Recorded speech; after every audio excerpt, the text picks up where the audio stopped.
Alam mo, kapag tumatanda na pala tayo, mas priority na natin yung paano maging masaya.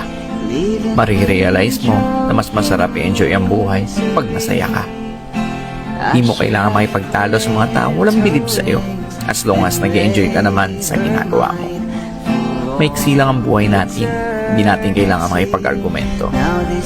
Positive people will always choose happiness. Kaya kung saan ka masaya, tuloy mo lang. Enjoy lang natin ang ating buhay kung saan tayo nagiging masaya.